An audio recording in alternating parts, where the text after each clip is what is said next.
What's up, everybody, and welcome back for another episode of Panel to Panel. I'm your host, Andrew Taylor, and with me, as always, is my co-host, John Bernardo. John, what's up? Avengers Assemble! It's finally here. We're in the Endgame now. We are in the Endgame. It's this week. I'm very excited. But before we get into that, I'll do our little spiel here. For people who aren't familiar with this podcast, it's called Panel Panel. It's a weekly comic book podcast centered around all things comic book related. I know that's some people might think that's a very narrow spectrum, but you'd be surprised that it's actually a very wide spectrum of different things that we can talk about. But this week, seeing that Avengers Endgame comes out on technically Friday, April 26, 2019. You and I are both seeing it Thursday night, this coming Thursday on the 25th. Yep. And we kind of want to just reminisce about the last 11 years of MCU movies, talk about some of my favorite moments, maybe favorite theater moments like you can remember with like a crowd of people, and talk about like Endgame theories and like what we think is going to happen in the movie. Because to be honest with you, I think this has probably been the best marketed for sure Marvel movie. Because I was thinking about it earlier today, and I was like, man, I really kind of have no idea what's going to happen, and I'm okay with that. That's exactly what needed to be done. I was so worried that they were going to overdo it, and the fact that most of the trailers have just shown past footage is fantastic. Yeah. Well, I think one thing you kind of have to take into consideration is the draw is the cliffhanger at the end of Infinity War. And I was actually reading an article during my lunch break today where someone kind of made a good point that the Russo brothers, like their masterpiece, quote unquote masterpiece, is Infinity War because of how many characters they have to deal with, how many different storylines they have to meld together, and then the fact that they have to then go ahead and kill off half of those characters in the last... Oh, by the way, spoilers for all thing Marvel up to now. We're gonna... If you haven't seen Infinity War, you must be living under a rock or something. Yeah. No shame. But the fact that they had to do all of that in one movie and that it worked really well is kind of impossible. If you really, really think about it, it's pretty impressive. But I think the reason why this movie, because I think at the time when tickets came out at the beginning of the month, someone was saying, or some article or something like that was saying that this movie has sold 4 or 5 times more pre-sale tickets than Infinity War did. Yeah. Which is pretty impressive. Like, well, I think it's beaten out all pre-sales, but it's like the top like pre-sale movie of like all time. But that's pre-sales. I'm excited to see what it does on opening day, absolutely. Opening weekend. Yeah. I mean, it's like you kind of have to think about it though. As like pre-sale stuff is. I know that's more. I feel like pre-sales is like that first like opening weekend. Obviously, a lot of that first opening weekend, like the first week maybe, because there was a moment there when I was trying to get tickets where I was like, I don't know if I'm even going to be able to see this movie the night it comes out, because like the website was down and AMC was down and Fandango was having like the whole like hour-long wait line, and I just did not want to wait. So I even went to the movie theater, and the movie theater wasn't even open. I couldn't even buy tickets there. But like the fact that it crashed a whole website is kind of like amazing too. Yeah, and my app for Cineplex, which is the major theater chain around here, the whole app was down. You could not go onto it. I luckily got my tickets early, but you couldn't get into it. Yeah, I was considering trying to get his tickets for an Alamo Draft House, which I'm not sure if you have those up there. I've heard of them. We have it. It's called VIP Cinemas over here.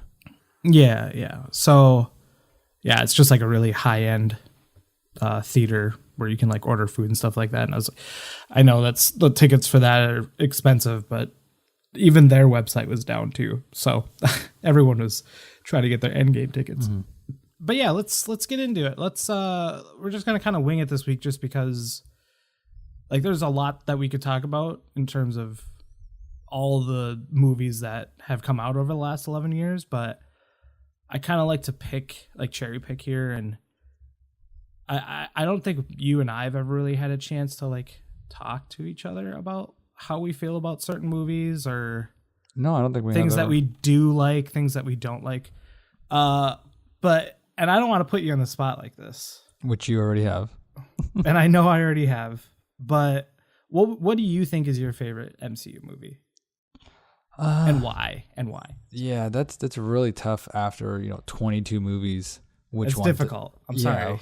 Which one? Like when it comes to favorite MCU, I ideally want to jump to there's two franchises in my mind. Yeah. Spider-Man, Homecoming. Yeah. Because I love that movie, and the Guardians of the Galaxy, which seem to be the farthest thing from. When you think of those movies, you don't really think of MCU movies in the sense that what happens in those movies for the most part doesn't really continue onward. Like what happens in the Guardians of the Galaxy, with the exception of a few little Thanos things, it closes off, right? They defeat Ronan and it's done. Same thing with Spider-Man. It's a small tale that happens in New York. It doesn't really connect to anything other than Tony Stark and all that kind of crap. Yeah. Why Spider-Man is just, it was so nice to finally have a great Spider-Man movie. Yeah. But Guardians of the Galaxy was one that I was when I heard about it, I'm like, oh, that sounds wacky. I'm into that. Yeah. And then when it came out, it just completely blew away all expectations. Absolutely. In every single way, to the point where I wanted to, it was one of those series that once you watched it, you wanted to read everything about it. And I was actually disappointed that it wasn't modeled so much after comic, like that James Gunn kind of created his own version of these characters, because I wanted more of that version in the comics, and some of the few comics I've read, I didn't really get that. So that's where I was a little bit disappointed in that. But I would say those ones are my standouts. Other than that, then there's obviously Thor Ragnarok, which is great, but having no connection to Thor because 1 and 2 were snores. I saw someone today say they liked Thor 2 better than Thor 1. It was Neil Rivera, actually. Okay, all right, Neil, you're fired. Thor 2, that was a part where when Thor 2 came out, I felt the fatigue.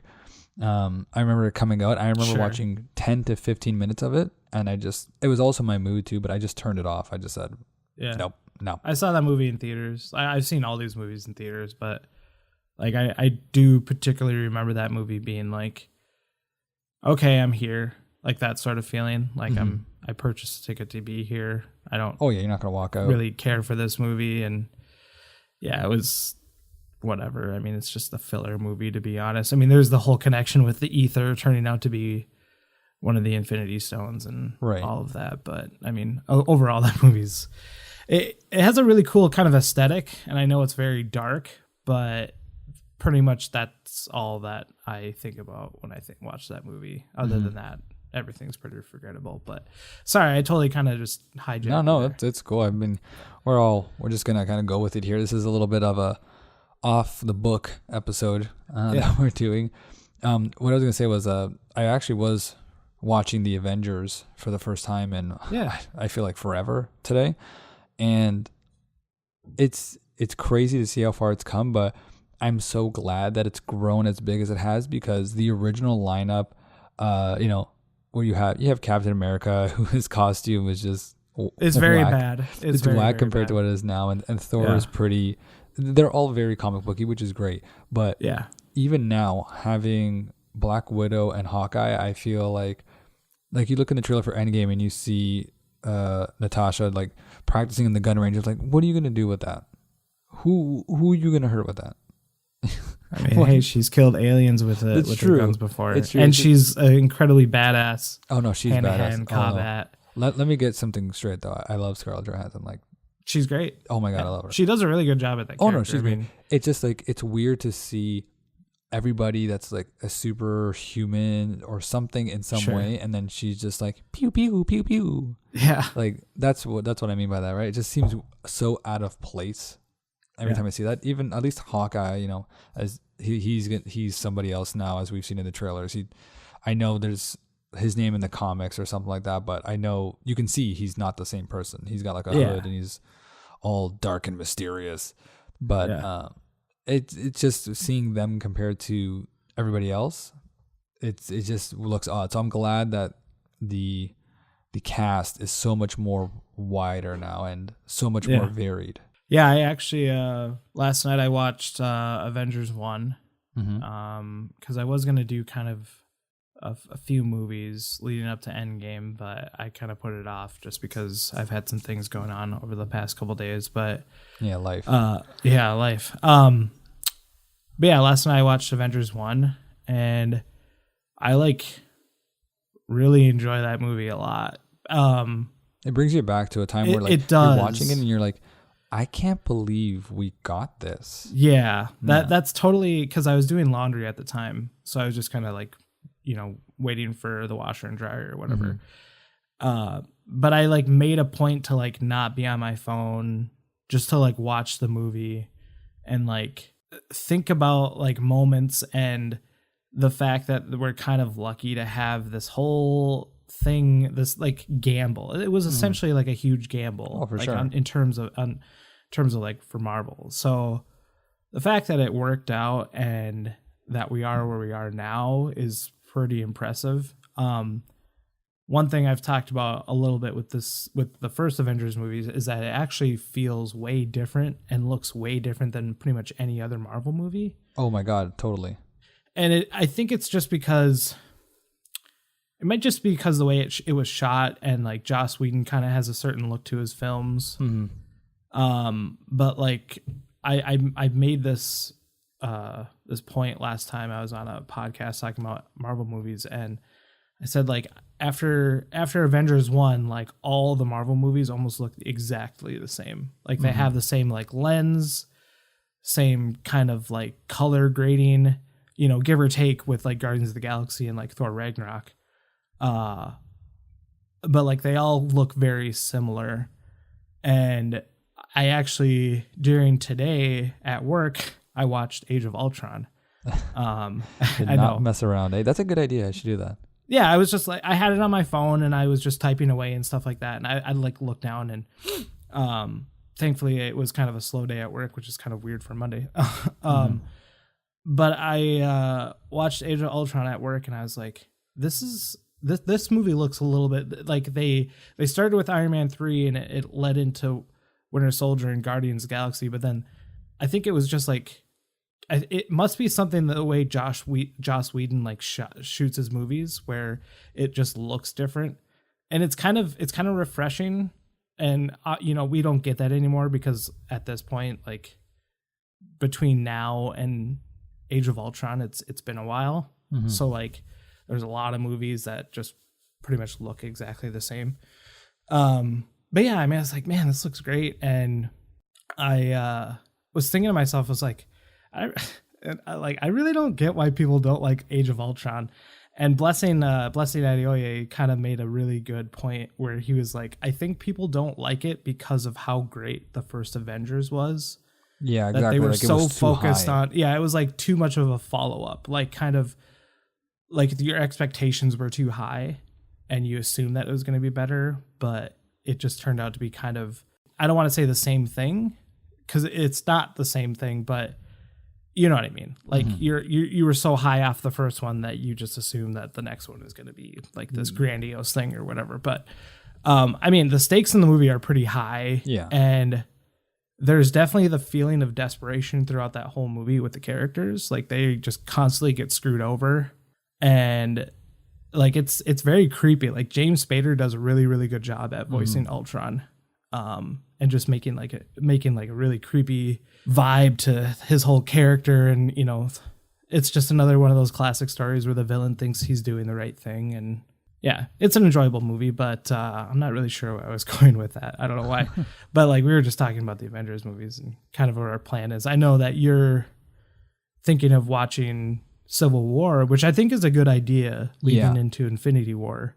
Yeah, because I was thinking about it, and I said I was gonna do, hey, I'm gonna do some MCU rewatching, and I didn't. I started with Winter Soldier, fell asleep, didn't try anything else. Civil War, I never really watched through, and not like when I was watching it was a poor quality video I was watching, so obviously there was less care about it. So I think Civil War, especially being that's the last time that a lot of these guys have spoken to each other, would be a good thing to read. Either way, I need to watch Infinity War. My plan is to watch Infinity War the day before. Yeah, I'm doing that Wednesday night as well. Yeah, like Liza and I are going to do that the night before. But speaking of Winter Soldier, I wanted to throw a loop. I want to throw a wild card at you. Sure. And I'll answer the question as well. What would you say? I guess since there's so many movies, let's say 3 movies that are well liked, or what's an unpopular opinion of yours of like stuff that happened in the MCU that you either don't agree with or movies that you don't like, but like a lot of people do like. Just like, for example, everybody loved Winter Soldier. I could care less. Sure. I honestly think you should give that movie another chance. Like, we can have that conversation. We can have a very short conversation about that, but we'll get into it here in a minute. But I do like where you're going with this. Not to be negative, I'm just like, there's so many mixed opinions about the MCU that like there's no wrong answer. It's just, dude, just go through Twitter and you'll see all of them. I'd say it's hard. I'd say one that I'm pretty firm on is Ant-Man and the Wasp. I don't think that movie's that great. I do enjoy kind of it's weird because I just feel like it's a very similar treading of the first one. Mm-hmm. And the first one was really great.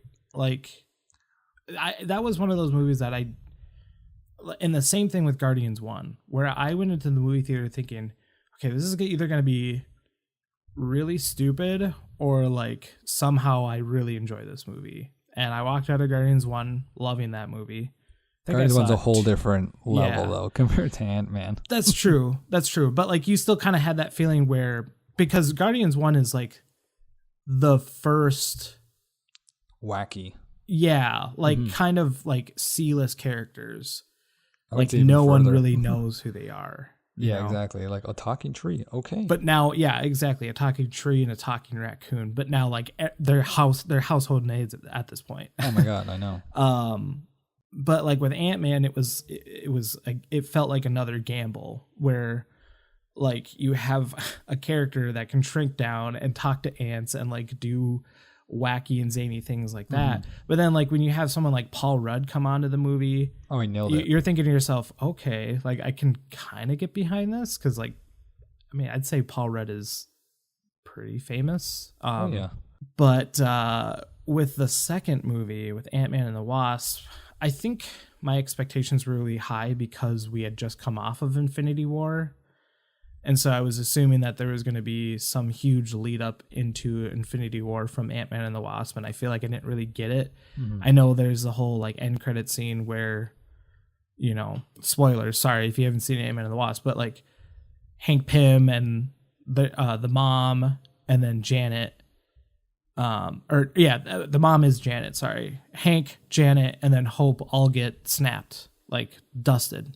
And then Ant-Man's caught in the quantum realm and he can't get out. And like, that's the whole cliffhanger. And if you've seen trailers for Endgame, actually, I won't even say anything. No. Just because I just thought I could go anywhere. But I just felt like maybe there should have been a bigger lead up into Endgame. I know that it's another one of those stories that's very isolated. Like, it's obviously Ant-Man's thing.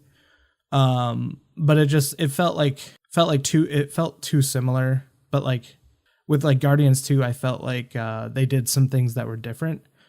So like I was hoping for something like that with Ant-Man and the Wasp, where it felt a little bit more fresh. But I don't want to shit on that movie too hard, just because I mean it's still a watchable movie. It's definitely not unwatchable, and it's not like my like worst Marvel movie or anything like that. I think they really just took the original movie and just cranked it to 11. You know what I mean? Like they didn't try to do anything different. They really just pushed it even. They went even wackier than they originally were. Yeah. The one thing I would say though on your comment about you wish it led into Endgame, I think they made the right call because, I mean, the only thing that they could have done better is had it come out before Endgame, but then that ending credit wouldn't have worked. But I think it was perfect because you don't want something going into Endgame. We should have nothing going into Endgame, so we were kind of as clean as possible. Nothing to connect it, especially with the snap and all that happening, right? I don't know how that would have worked. Yeah, I think the way they did it was, and not to mention because it was so loose and lighthearted, I feel like it would like all those things are what made it so necessary.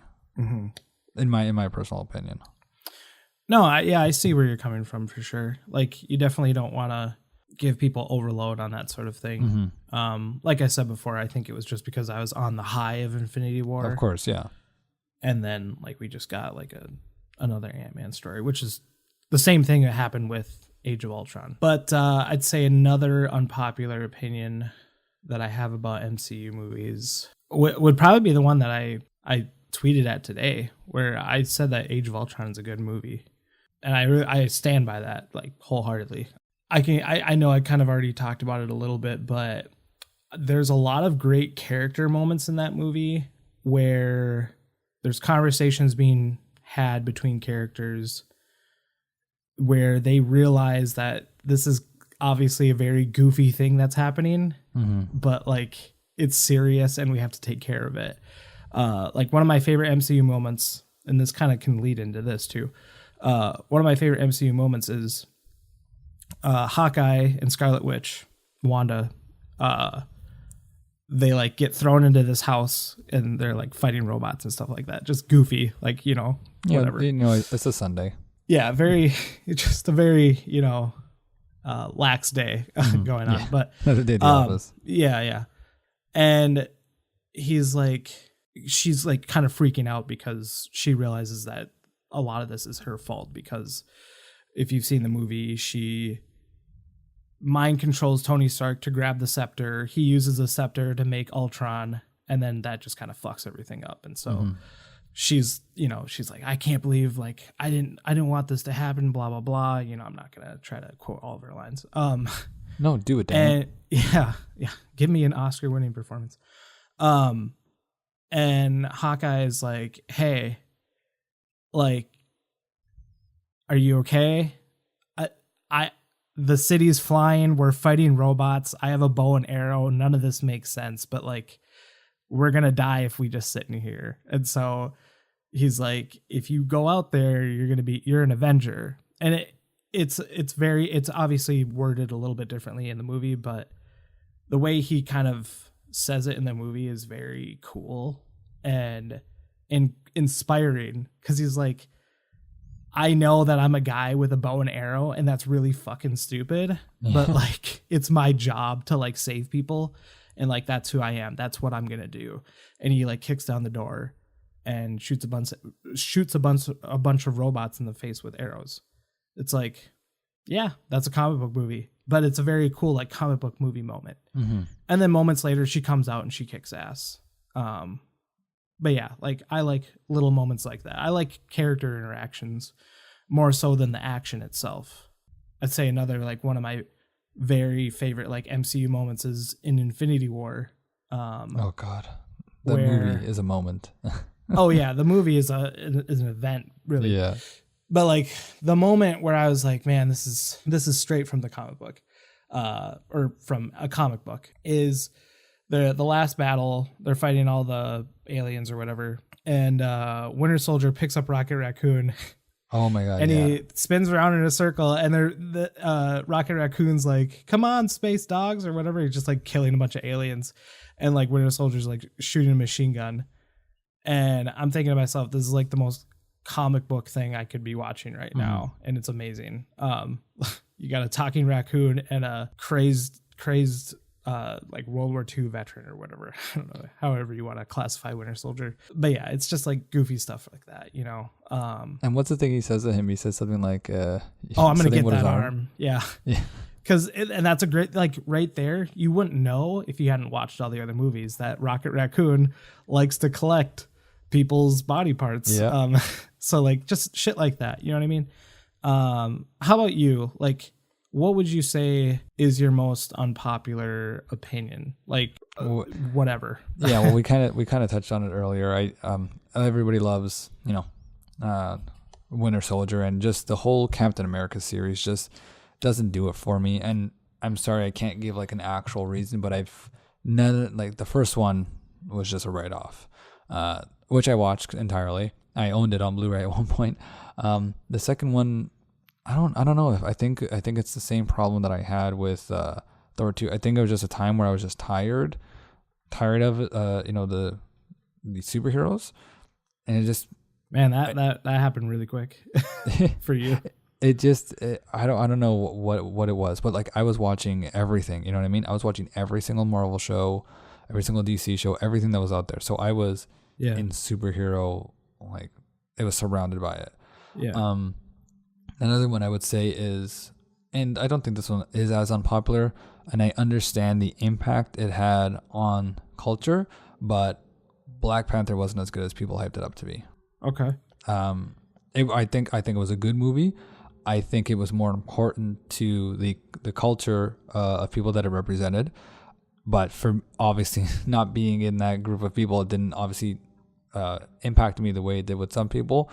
Sure. But it just didn't do anything for me. It's like certain movies, and it's hard to explain. They fall flat, you know? But those would be like the ones that I feel everyone praises and loves, and I've watched them and I'm like, these are good, but I don't think it's anywhere as good as what people are saying, right? But yeah, I do think, and then I'm sure that people think the same thing about mine. Like the Guardians 1 and 2 are some of my favorite MCU movies. I don't own any of them except for those two and Spider-Man, which are my top ones. And another unpopular opinion, whereas maybe it's not unpopular either, but whereas Avengers for the first time is great, the way it wraps up is so underwhelming. How Loki is this mastermind that pretty much is the cause of everything happening. You know, he comes down and he takes the Tesseract, and they're trying to get him the whole movie, and all it takes is Hulk to just smash him and it's done. Yeah. That seems so like that's all we needed. We couldn't have gotten the Hulk in front of Loki sooner. You know what I mean? Obviously, for the story wise, we couldn't have, but it just seemed like it was fun that's all it took. But at the same time, it's just like, do you not know what we just did to New York? We've traumatized people, and all you have to do is just turn into the Hulk. Yeah. That's all you have to do. I urge you to look at that movie in a different light. Whereas, sure, Loki might be the big bad, but if you think of it as Thanos being the big bad, it's way more enjoyable. And I can see what you're saying with the whole part where he beats the shit out of Loki and all it's like that. It was nothing. Yeah. But I mean, there's still like the whole wormhole thing that they have to, and then they throw in the MacGuffin where it's like, oh, all right, well, the government's going to shoot this nuclear bomb at Manhattan. And so now they have to deal with that problem too. Yeah, fair enough. So, I mean, there's just a lot going on at that point, but I can see what you're saying and I think a lot of people probably have, you have the Hulk. Why don't you just use the Hulk? Yeah, you've had him this whole time. Yeah. And speaking of, moments that don't make any sense, when people complain about Peter Star-Lord that for losing his shit on Thanos, and if he didn't, then the whole world would have been saved, and they're giving him so much shit, and I say, you know what, if you were in that position, it's not that easy to hold, like, especially if you're a short-tempered person, it's not easy to just hold back. And mind you, I understand the stakes were really high, but I mean, you can't, some people can't say they've been in that position and not, like, he is not like that. And thinking that he lost the love of his life, I don't know if she's at that point where it's the love of his life, but thinking that he lost someone he her. cares about, someone he does deeply love cares and about. also consider family. And and you got to think about his history, what he went through to get to where he is, to how he found out about his dad, and who pretty much killed his mother, which was heartbreaking. And he lost the person that raised him. I don't even talk about that moment. Movie's really fucking good. I don't want to talk about that moment, man. I am your daddy. That's one of the reasons why that movie's in my top 5 is that exact moment for Guardians. But like a lot of people like to hate on him. It's like, but like really, that was, even though they did that to just to create sequels and stuff like that. It made sense for that character, so you can't knock him down.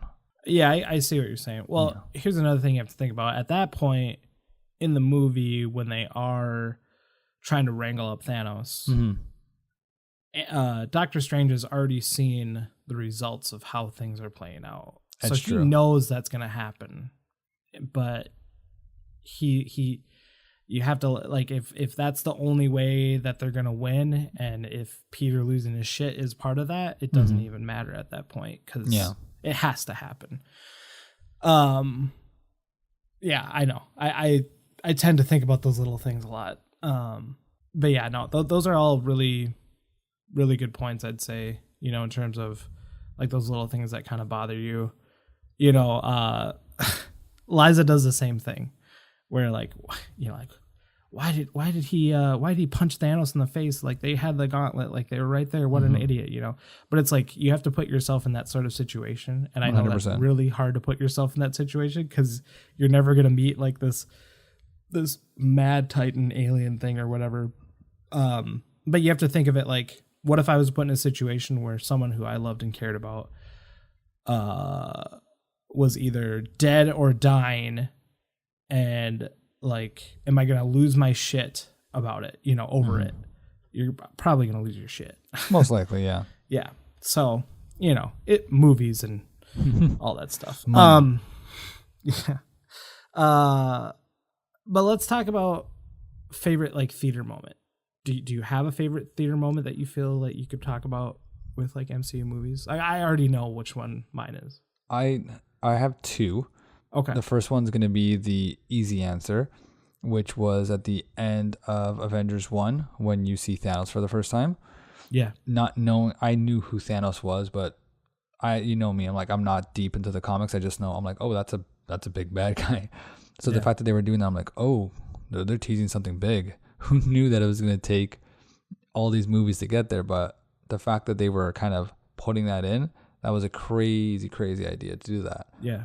But I would have to say the moment that I watched in the theater where I was like, was in Homecoming, when they reveal who the Vulture really is. Yeah. That twist, that was probably the first time that I watched one of the Marvel movies, and I was legitimately not completely shocked, not like I didn't see that coming at all, but it was one hell of a twist. Like it was so perfectly timed and paced to that moment.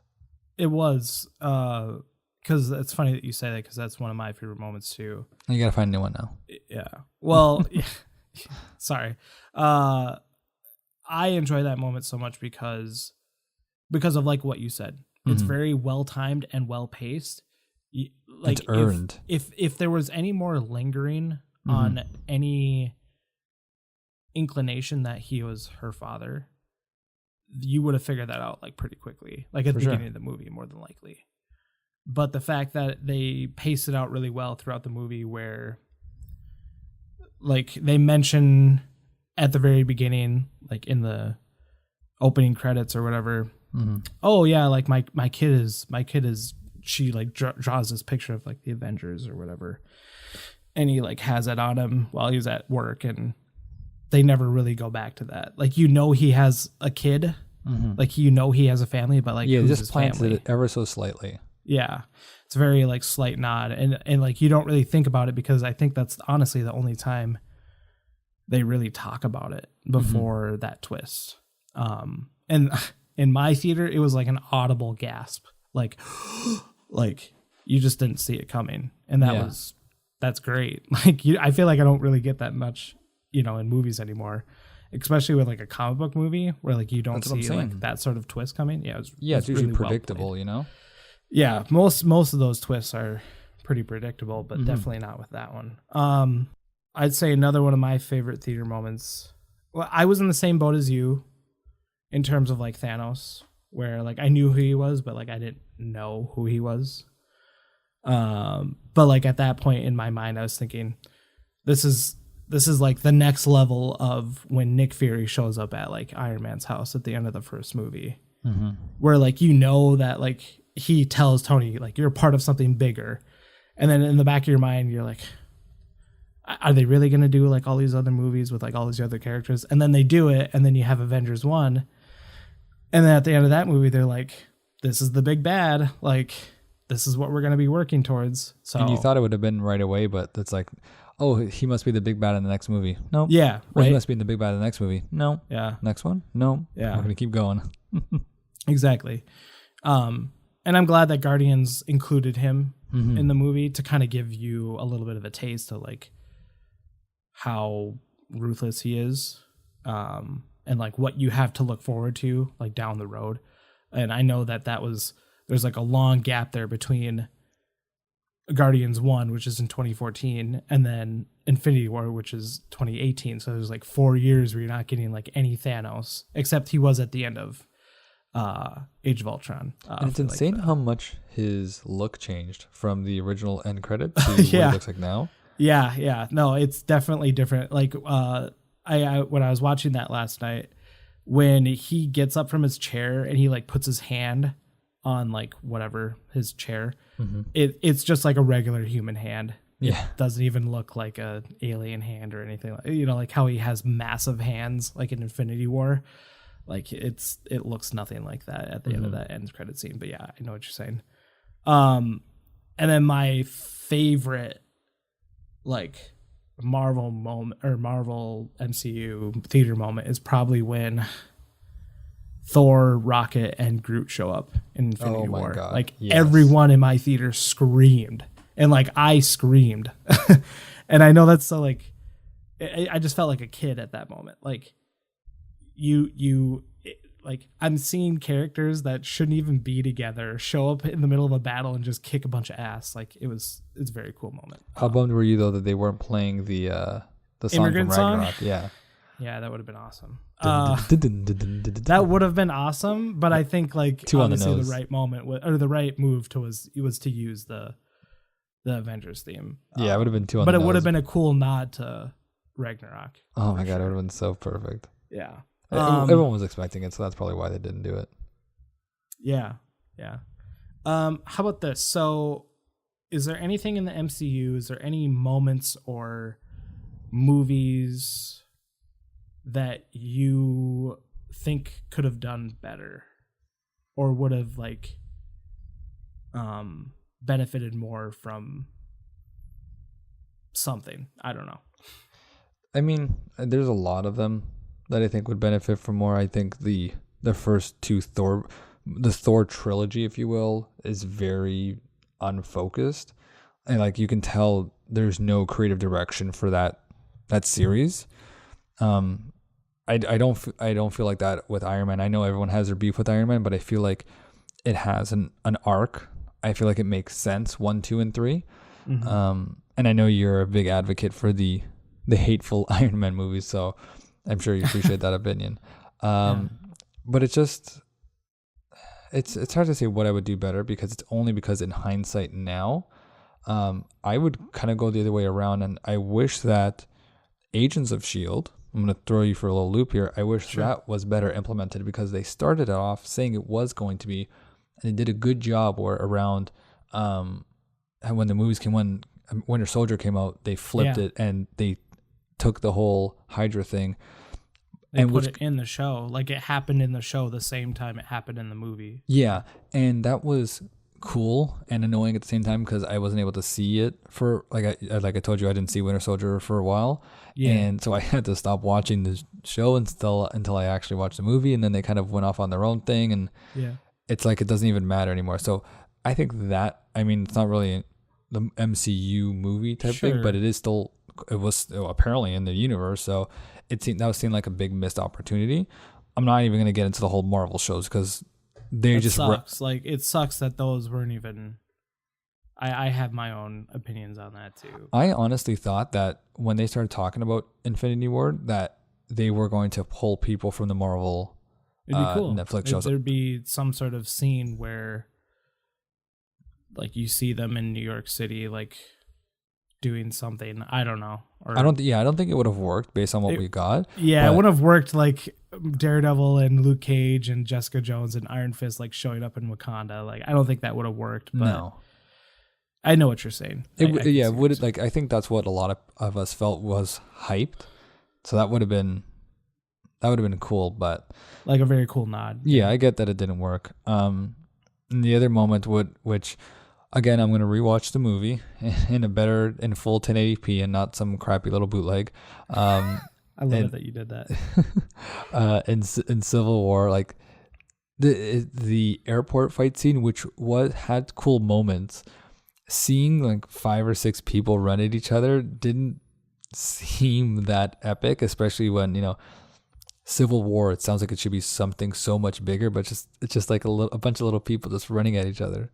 Yeah. You know what I mean? If it was so much less than what it could have been. But that's another thing. Like, I wish they could have saved that for a little bit later, but obviously they had a plan that they had to stick to. Yeah. Because I think after that point, Civil War is the only time you see every one of the mainstream like MCU characters before Infinity War. Sure, yeah. Because after Infinity War, then it's like Doctor Strange. Well, you do get Thor, but Thor wasn't in Civil War. And then you get like Spider-Man Homecoming and Guardians of the Galaxy 2. So like you don't really get any like those, like the original like 6 members. Like you don't really get any of them until Infinity War. And like Ragnarok obviously does a really good job of leading literally directly into the beginning of Infinity War. Is there anything else that you feel that you would have liked to seen differently or changed or not like it's hard to say because now where we are, it's everything kind of had its moment. It's just those early movies that were weaker, and I wish that the people that were in charge almost had their own like little time travel and could kind of see ahead to what it was going to become. To kind of have, so that way we would have had a solid lineup of movies rather than just like the MCU for the most part in the beginning was a little bit of a bumpy road. The Iron Man was great because of what it was, but there were so many missteps in between. Thor 1, Captain America 1, they just didn't fire like everything else did. And I feel like they started getting their pacing once they started realizing what they were doing. It just the start of it was a little bit weak. So I feel like if we could ever go back and redo the beginning of it and to refine this whole saga, that would have been cool. I mean, obviously I don't expect that, but that would be the only thing I would change is kind of how the original movies planned out. And I wish we would have had the same Incredible Hulk, whether it would have been Mark Ruffalo or Ed Norton. I think Mark Ruffalo fits. So I wish it was just kind of him from the beginning, just kind of for continuity's sakes, Yeah, I can see what you're saying with that. I mean, but they've done a lot of great though. Like I can't, considering what they put together, it's remarkable that they made it this far.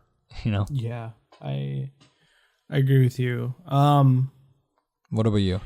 Yeah, I'd say I don't want to say like they didn't know what they were doing at the beginning of like all the movies. I think maybe after the first Iron Man, they really realized like this is a thing that we can do. And I think that Stinger was kind of like I think that was like their original like roll of the dice. And then because I remember when I saw Iron Man 1 in theaters, I remember walking out of the theater and it was like it's in the movie theater, I think, for 2 weeks at that point. And Incredible Hulk came out like actually 2 weeks after Iron Man 1. Like they were in the theater at the same exact time. And I remember being like, they're making another Hulk movie? Like, because I don't know if you've ever seen the Ang Lee one. I've never seen it, and I don't think I ever plan on it. It's a very weird... It like tries to be an art film. It's very weird, but yeah, it's a deep cut, to be honest. And I was like, did they make a sequel to Hulk? like the first one. And then I had to like look into it a little bit more, and I was like, oh, okay. And it's not until like I the only way I figured out it was part of the MCU was when I actually went and saw it. And like at the very beginning in the opening credits, it shows like General Ross like looking up like Stark Tech and stuff like that. And then obviously the end credit scene where Robert Downey Jr. shows up. And I'm like, oh, okay. And, you know, there's that whole weird thing with like Universal Pictures and, you know, why they can't make another Hulk movie. And it's very weird, or I don't know, the whole. Yeah, because they wanted to make a Planet Hulk and they can't do it. So that's why they kind of. They wanted to do that. And that's, yeah, they implemented it in with Ragnarok, which I think really worked out a lot. But yeah, I think at that point it was kind of like, it was a little weird because then they had Hulk, and then Iron Man 2 came out 2 years later.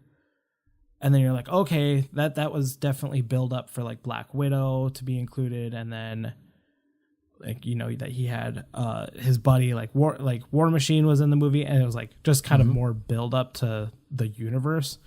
And I think with Thor, obviously we don't enjoy those movies very much, but they were just that at that point, it was just like, this is who this character is.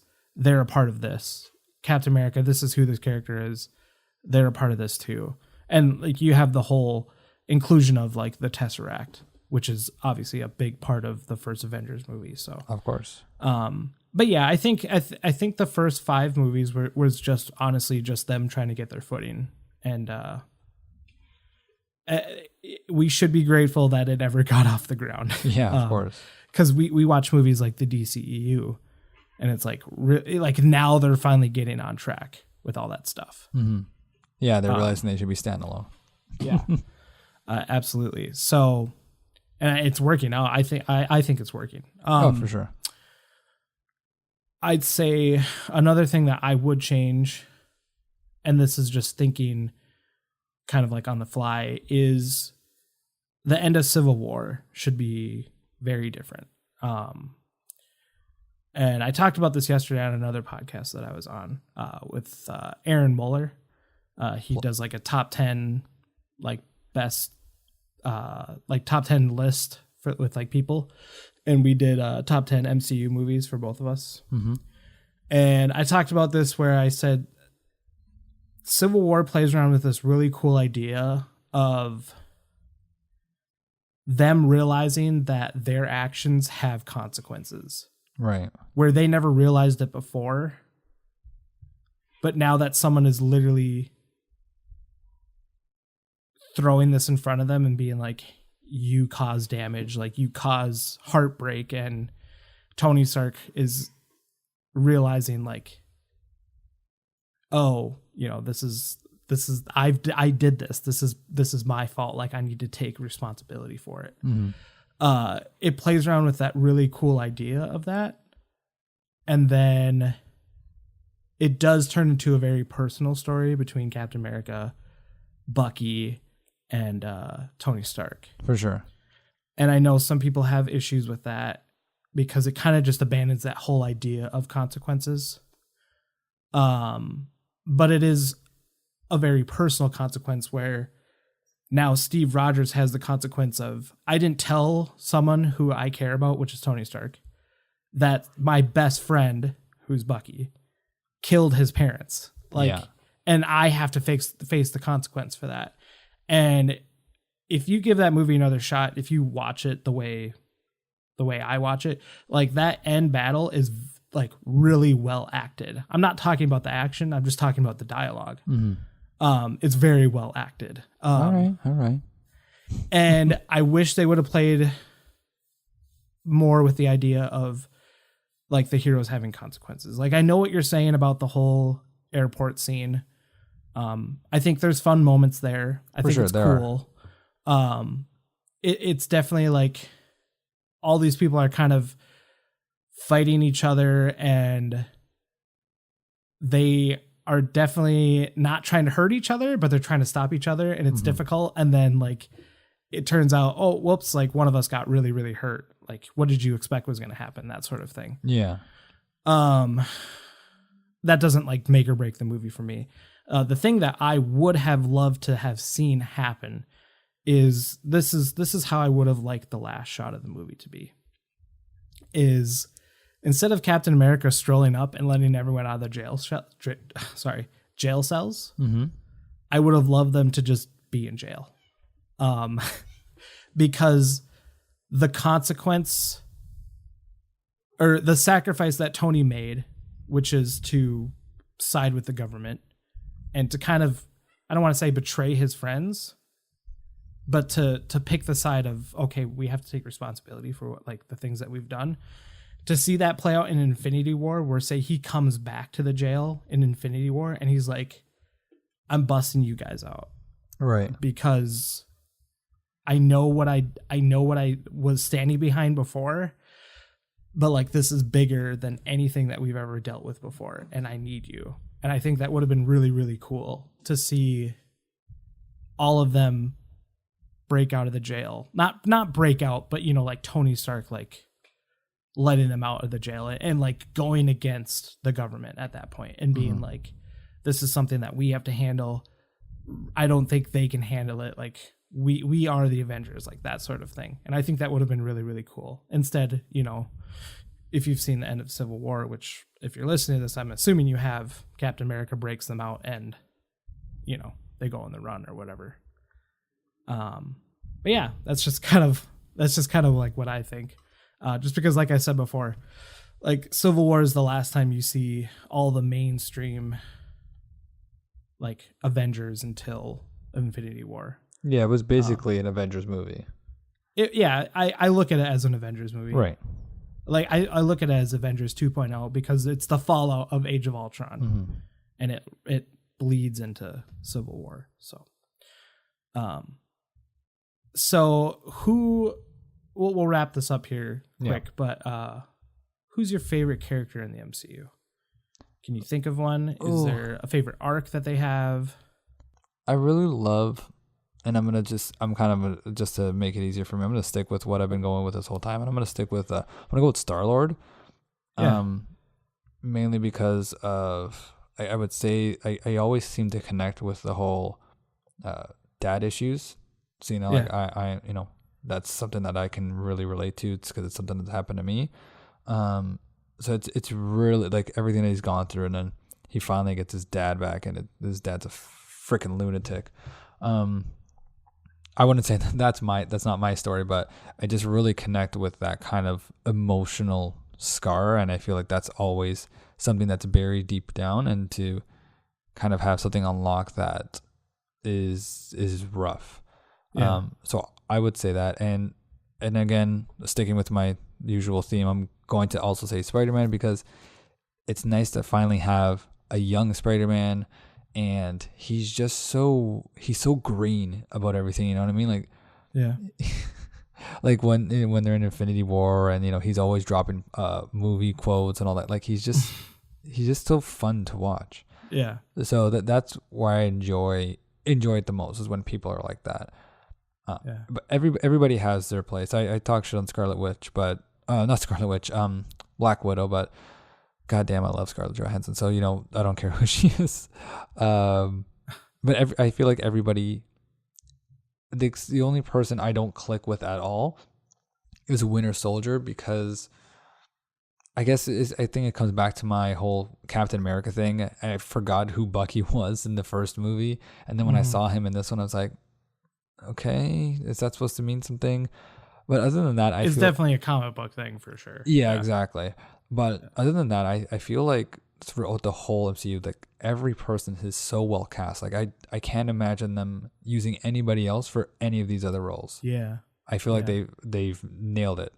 Obviously, the Hulk was the only thing that was kind of not in their plan, because originally it was Ed Norton, and then I don't even think Ed Norton would fit in this right now. I don't think it's weird.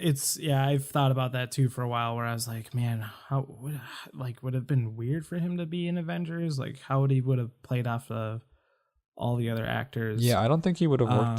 And I'm glad it happened the way it did. It just, I don't know. How about you? Yeah, that's very interesting that you said Star-Lord. I like that pick. I'm kind of in the same realm where that line in I don't want to choke up or anything. I don't want to get you to choke up either, but I won't. The line in Guardians of the Galaxy 2 with Yondu and him when, you know, he may have been your father, but I'm your daddy. Yeah, he may have been your father, but he may have been your father, but he wasn't your daddy. Oh God. And I was just like, fuck. You're like, okay, I'm gonna go. Okay, I'm gonna go cry now. It's okay. Yeah, and the reason I bring that up is because I don't know who my real dad is, and I'm okay with that. Mm-hmm. I really am.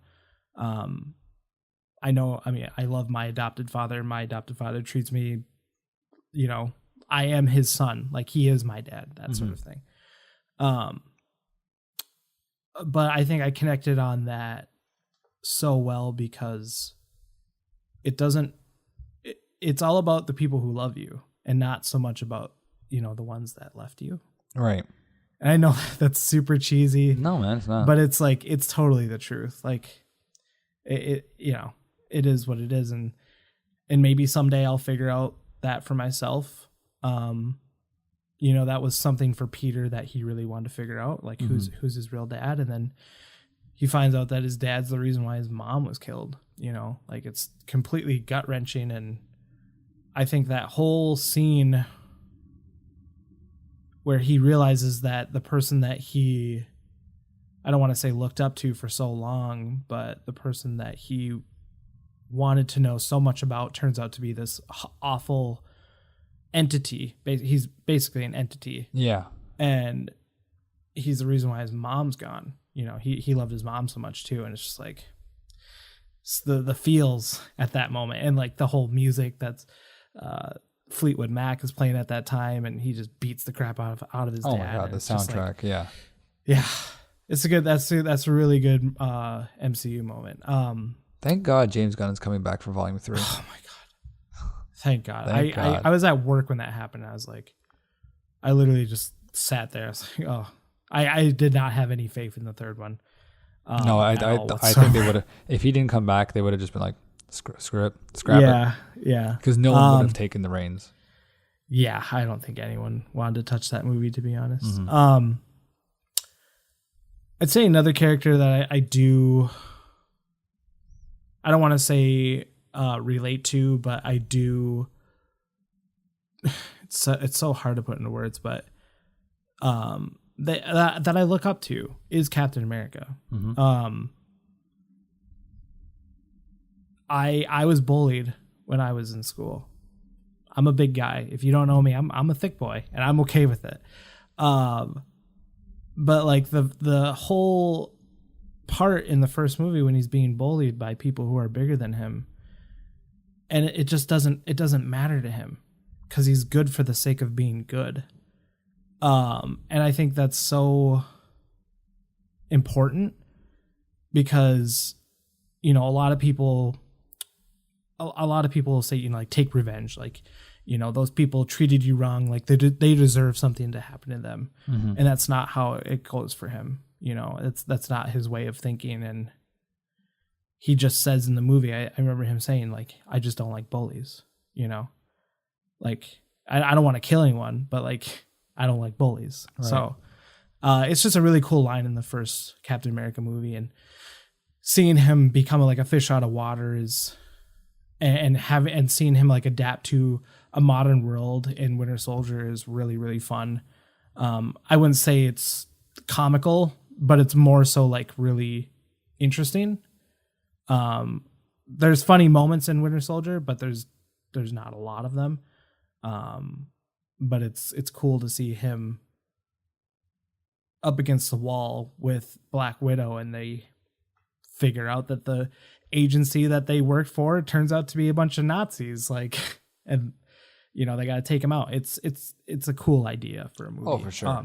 It's very espionage. Yeah. Metal Gear and that Solid. I think that's why I like the movie so much, is because it feels grounded. 70s. Yeah. Very grounded 70s political thriller.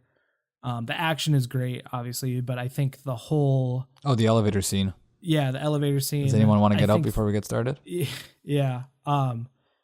Just the whole being chased by the government sort of vibe is cool that I enjoy a lot. And then yeah, like seeing his ideas tested in Civil War and having Tony, who he cares about, you know, I don't want to say betray him, but go against him, you know, and have these ideas that they have, you know, clash together, and just that whole personal thing at the end of the movie, like I was talking about earlier. It's a cool story arc, and I'm very interested to see where it all wraps up in Endgame. Which, by the way, we still need to talk Endgame theories, and I think we can go a little bit longer if you're okay with that. Yeah. We can do like an Endgame theory, like for each of us. Yeah, we'll throw one theory each, and we can wrap it up. Okay. So I'll let you go first, just because I need to take a sip of water. I haven't really thought to the depths of what could happen, just because it's just so much in the air. Most of my theories are coming from what everyone else thinks is going to happen, where it's either going to be a time travel thing or something to do with the quantum realm, perhaps. I hope it's not a time travel thing. I love time travel. As people will find out as we listen to the show, I'm going to be recommending a lot of time travel books. But I just feel like in this grand scale of things, I feel like time travel is too easy of an answer. And they've built too much for it to just be that. But why else are they in their spacesuits? Are they going to find Thanos? Why do they need to be in spacesuits? So many things I'm wondering. In terms of death, because people are going to die. I think that's apparent. I think it's going to be the obvious Captain America. I think he's gonna go. I can't think of how. I can't even think of how any of this is gonna unfold. That's what's so exciting. I don't know. I can't even make a theory, man. I really think it's, you know, the Iron Man and Cap are most likely going to have to, one of them is going to have to sacrifice himself. Why? I don't know. It could be just like, I mean, we all thought Tony died in the last one. That could be a good reason why you may think Tony may die, because the last time you thought he was dead, when Thanos stabbed him, my whole theater, everybody thought he was dead, right? Oh, I totally thought he was going to die. Yeah, so think about it. If they did it again and people were like, it's okay, that happened last time, he's not really dead, and then he'll shove it in even harder and he'll be really dead. Yeah. So there's that. Yeah, I'm sorry to let you down. I don't really have like a lot of theories on what's going to happen. I don't think there's ever been a movie where it's been so unknown. And I think that they're really going to shock us on what's happening. Yeah. I don't think anyone will see it coming. And I love that it's not directly based off of a book anymore. Like we have the Infinity War series, but this is nowhere close to any of that. This is its own beast. Nobody knows what's going to happen. Yeah. Unless you looked up a leak. Yeah. I think that it's going to play out like this. So I think, and I don't know, I'm not going to talk about it, but based on the clips that I've seen, which there's like TV trailers, and there's not there's not really any new footage that we've seen, but there is a clip that they played where it's like a minute long. And I actually think it's the very beginning of the movie. And I'm not sure if you've seen this clip. I'm not going to talk about it at all. But have you seen the clip that I'm talking about? I don't. You've given me very little information, so I don't know which clip you're talking about. It's like a minute clip, and it's a bunch of people talking. And is it a bunch of? Okay, we can tap into it a bit. Like who's involved? Like Captain America's there, Black Widow, Captain Marvel. Okay, War Machine's there too. Machine. Okay, so you've seen the clip, right? Yeah, I don't remember the context, but I remember seeing something like that. And like Mark Ruffalo's there. Oh yeah, and they're kind of talking back and forth about what are we gonna do? What are we gonna do? That sort of thing. So what's your theory? My theory is that the movie's gonna start out with them going to fight Thanos without Tony and Nebula being there first. I think the part at the beginning of the movie where they go and fight Thanos for the first, like for round 2, whatever you want to call it, is going to be at the very beginning of the movie, maybe like the first half an hour, 45 minutes. They'll go there, they'll get their asses kicked. And they come back, and Tony and Nebula are going to show up. And then Ant-Man's going to be included. He'll show up.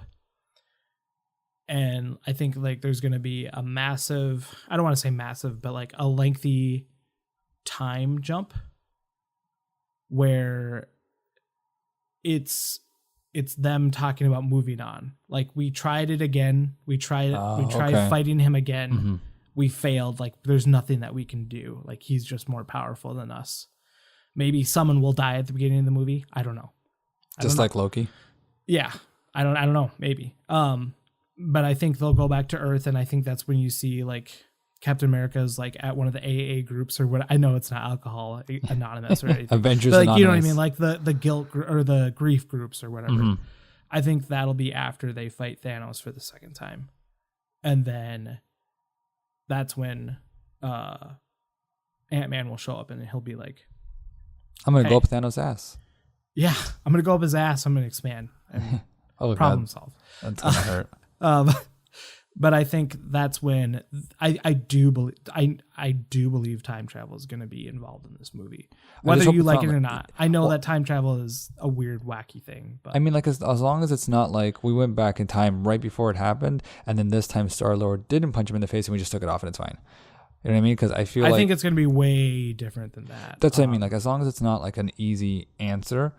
Because I feel like they've worked too hard to get where they are to kind of just solve everything by going back in time. Yeah.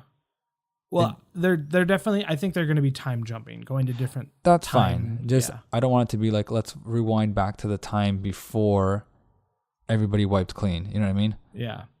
Yeah. And yeah, I think that I don't know how the rest of the movie is going to play out at that point, but like I said before, I think they're going to fight Thanos at the beginning of the movie. Mm-hmm. They're going to beat the shit out of him. Tony and Nebula are going to show up, and then Paul Rudd's going to show up, and then that's when they're going to time travel and take him out again. And yeah, because like the only reason why I think that there is a time period is because of Scarlet Witch's or Black Widow's hair. Yeah, that's a good point. Yeah, in the hair she has blonde the white hair. Yeah, and then all of a sudden it's red again with like blonde tips, and it's like, I love the red hair. Is she growing out her hair? Like how much time has passed? Like that's the biggest. That's true. That's the biggest thing that you can see when it comes to like time, like how much time has passed. But I would not even put it past them to have purposely put her in a scene with red hair, and she actually has the white hair the whole time. I would not put that past them. Us over it. Yeah. Well, I wouldn't. Yeah, that's true. Could you imagine? Them just putting little things like that just to like fuck with us. Well, in Infinity War, they threw War Machine and the Hulk in a scene that they weren't even anywhere close to. Yeah, that's true. Yeah. I don't know. Just things that I think about when I see like clips and stuff. Yeah, you analyze it. Yeah, I do. And I'm excited. And, you know, I'm one of those people. I know I talked about this a little bit earlier, but I'm one of those people. It might have been before we recorded, but I said I'm one of those people that sometimes I'm so tempted to look up spoilers, but it's like you have to just stop yourself because you're so close to it. It's not worth it right now. Yeah, it's not worth it. This is like, I've heard someone say this is a once in a, and this probably sounds a little lame to people that are outside of it, but it's really the once in a lifetime thing where we've had these movies come up. Nobody knows what's going to happen. Like there's so much behind this that I feel like we really need to avoid everything at all costs. Absolutely. I agree with that. And in saying that, I think we're gonna wrap it up for this episode. A lot of good discussions. I'm glad that we were able to just kind of like free form, and good to talk to you about like moments and things that matter to you within the MCU. I'm glad that we were able to talk about Guardians of the Galaxy 2 because I think that's a really good movie. We're on the same page with that. I did want to quickly, I didn't want us to go completely off the rails, and I did want to, if we could have a quick minute, I want to go through the sales real quick and just let everybody know what's going on this week. Because I feel like I like that people have been enjoying the sales, and I want you guys to depend on me to get through these sales. Yeah, I leave that 100% up to you, unless I really see something. But I mean, like I'm really just sticking to Comixology right now, but as time goes on, I will try to branch out and get you more from other places. Mm-hmm. It's just Comixology is is the leader in digital sales right now. So sorry, yeah, we didn't have a really smooth segue, so I'm just going to run through it. American Gods, which is now a TV show, they're having a sale. That is ending at the April 29th. Jeff Lemire is having a sale. He's a writer, and his current newest book is Gideon Falls, which I haven't read, but I really want to read about it. It's on my wish list. I'm not going to get into it, but just know that I've heard a lot of good things about it, and it's an image book, so take that for with the on how to define it. Also, there's a Boombox sale, which is another indie publisher. They do more, I don't want to say kiddie, but a little bit younger books. When you look at the art design, you'll know what I mean. One of their top books is called Giant Days, and there are a lot of slice of life kind of, coming of age type tales. And I wanted to also bring up that a bunch of the sales I've mentioned in the last couple of weeks are still going. Shazam is going until April 29th. There's a massive Marvel Avengers sale that's ending if in the next couple of weeks, beginning of May to about May 12th. Oh, that's my birthday. So there you go. Me and Andrew have Marvel Unlimited, so I don't see either of us buying one of those. No. But yeah, no, there's a lot of, like, if I didn't have Marvel Unlimited, there's a lot of great stuff in there. Yeah. And also, I think that's it. Oh, they've added a Vertigo sale as well, which ends on the 29th as well. Vertigo is Preacher, Lucifer, Hellblazer, which is Constantine for those that have watched the DC shows. Yeah. The Sandman, Swamp Thing. So there's some real classic, nothing that I've personally read, but I know that they're classic and impactful on the society. And finally, another one from last week, the Oni Press sale is still going on. That ends on Friday. And that's the one with all the Scott Pilgrim books. So if you have not picked it up yet, they have all the Scott Pilgrim books in color. I should buy those. Yeah, you gotta get those. Yeah, I love the movie so much. I haven't even read the books, but we're gonna do an episode just on that. Yeah, we should. We honestly should. Well, once you set it up, what are we doing for Endgame? What are we doing for Endgame? Yeah. Oh yeah, sorry, Jesus, we are still recording. Yeah. So our plan is for this week on April 26th, this Friday, in the morning sometime. John and I are going to release a spoiler-free / spoiler episode of our thoughts, our review of Avengers Endgame. Like I said before at the beginning of the show, John and I are seeing the movie Thursday night, April 25th. I think we're seeing it like around the same time. I'm seeing it a little bit later than you, but we're basically like an hour or something like that. Yeah. Yeah, we're gonna come home. We're gonna turn on the mics. We're gonna run through it as quickly as we can. It's gonna be raw. Yeah, because it's gonna be late for me, so I don't want it to be up too late doing it. And we're gonna try to get to you guys as quickly as we can on Friday. And yes, it will. If you're looking to. If you're not haven't watched it yet, do not bother listening to it until you have watched it. I will tell you this now. Yeah. We're gonna go hard. Yeah, I'm definitely gonna make a point with that episode to be like, okay, now we're gonna be talking about spoilers, and like I'll give like 5 seconds before I start talking about spoilers. That sort of thing. Just because some people, I guess they like to play with danger and like don't listen to. I do that sometimes. It sometimes, but for smaller movies, where some of the other MCU movies. Yeah. And then on Sunday, this coming Sunday, John and I are teaming up with Hero Shot Media, Duncan Butler and Eric Bartolotta. We're going to be doing a movie discussion about Endgame, probably more of the same of what we're doing with our episode that's coming out on Friday. But it's going to be with those guys, and we're just going to have kind of like a roundtable discussion about pretty much everything related to the movie. I'm excited to do that because I'm seeing Endgame again that morning before we do that episode. So yeah, I'm really excited because it'll be fresh in my mind again. Yeah. But is there anything else that I'm missing?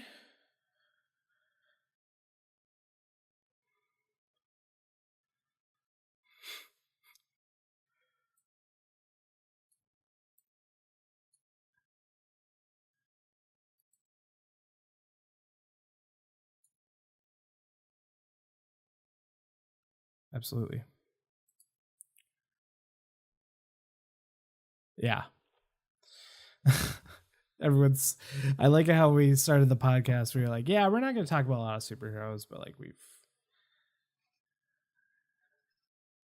yeah. Amazing Spider-Man issue 653. Yeah. Yeah. I don't want to push on my glasses or anything like that. Yeah. Awesome. No. But yeah, thank you everyone so much for listening. We appreciate the support and feedback. It's been great. If you like what you heard and you want to leave some feedback for us to improve the show, that'd be great. You can leave a review on iTunes or your choice of podcast service. You can follow us on Twitter. You can follow the show at PanelPod. You can follow John at John S. Bernardo, and you can follow me at Papa Drew Bear. But yeah, that's going to do it for this episode. And everyone, stay safe.